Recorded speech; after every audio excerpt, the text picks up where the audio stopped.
on a réalisé le traitement des données directement sur l'échosondeur, il va falloir passer ça sous ordinateur pour s'en servir de cette donnée.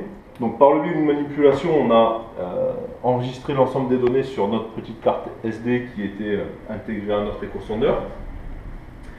Et par le biais de petits programmes informatiques, on a réussi à transférer l'ensemble de ces données sur un logiciel qu'on appelle un logiciel de SIG, donc c'est un logiciel de cartographie. SIG, ça signifie Système d'information géographique.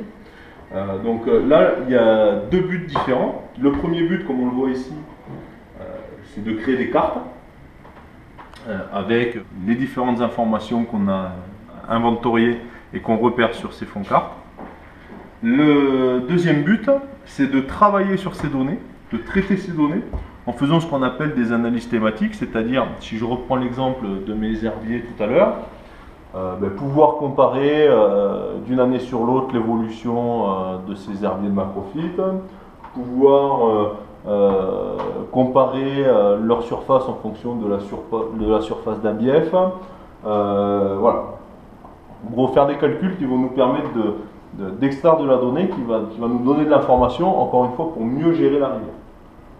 Donc, si je prends mon premier but, qui est le but cartographique, en fait, en intégrant mes points GPS, j'ai constitué un référencement de différents points. Donc là, c'est les petits points de couleur qu'on a ici. Donc, vert pour les macrophytes, marron pour les arbres, ça c'est une structure immergée, enfin voilà.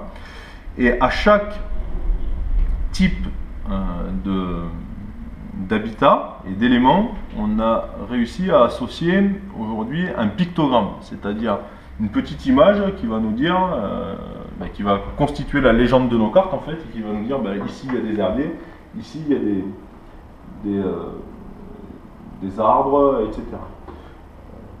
Là, ça nous permet vraiment d'avoir quelque chose de très précis. Encore une fois, je vous rappelle que la précision de la machine elle est de l'ordre du mètre.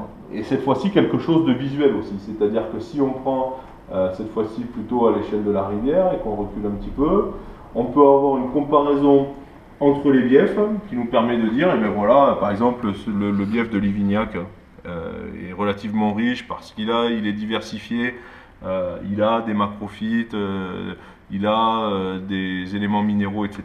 Par contre, le bief de Boisse-Panchaud est beaucoup plus monotone, ou le bief de Cap-de-Nac, etc., etc. Donc on va avoir la possibilité d'avoir une vision très concrète de ce qui s'est passé à l'instant T, c'est-à-dire à l'instant où on est passé sur la rivière. Alors ensuite, à ces analyses-là, on peut rajouter d'autres choses, c'est-à-dire que là on a juste positionné nos points, mais on peut après retracer des linéaires.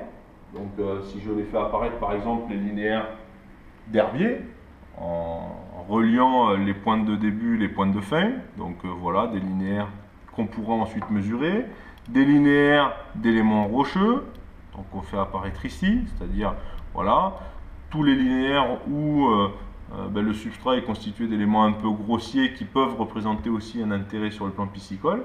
Et puis après, on peut coller ça sur des fonds type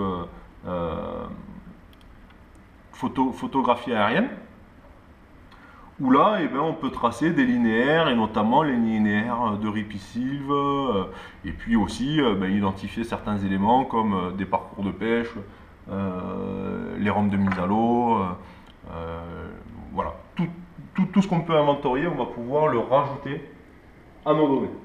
Tout ça, encore une fois, et c'est le but ultime de la manœuvre, j'allais dire, c'est de pouvoir avoir des données qui sont enregistrées, utilisables, échangeables, c'est-à-dire qu'on va pouvoir superposer ces données avec des données d'autres organismes, tels que l'Agence de l'eau, tels que le Conseil général, les syndicats de rivière, et qui vont pouvoir nous apporter des éléments très précis qui vont nous permettre de ne pas se tromper quand on va vouloir gérer le cours d'eau, et notamment quand on va vouloir gérer les peuplements piscicoles et l'activité pêche.